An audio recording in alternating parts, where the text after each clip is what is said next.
So I think it's fair to say that even though there's a claim out there that the conflict in Palestine has been going on for hundreds of thousands of years, and even though people say it is a very, very complicated and protracted conflict, if we want to pinpoint the reasons there is a conflict in Palestine, then we need to look no farther than racism and colonialism that came from Europe. That is the source of the trouble, of the problem in Palestine. Not only Palestine, but certainly Palestine. And I'm sure that many of you, if not all, have heard of the Balfour Declaration.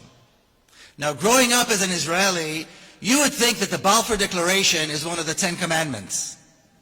That it came down the mountain with Moses, and that Balfour was some kind of a prophet or a saint.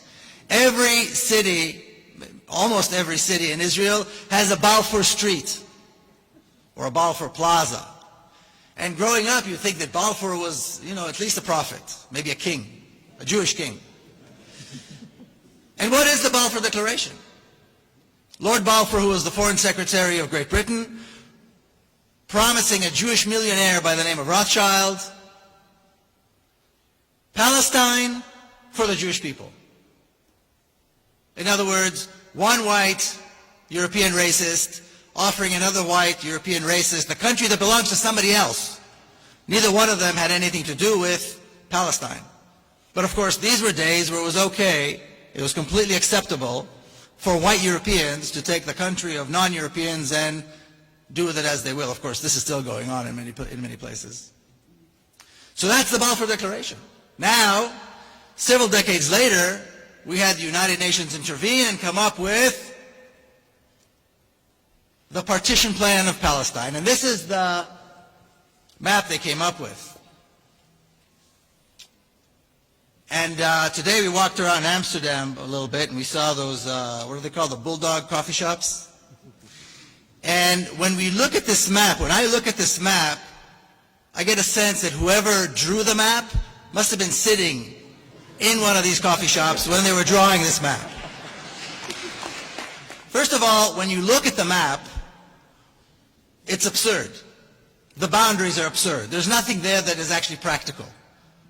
But that's just one aspect of the madness.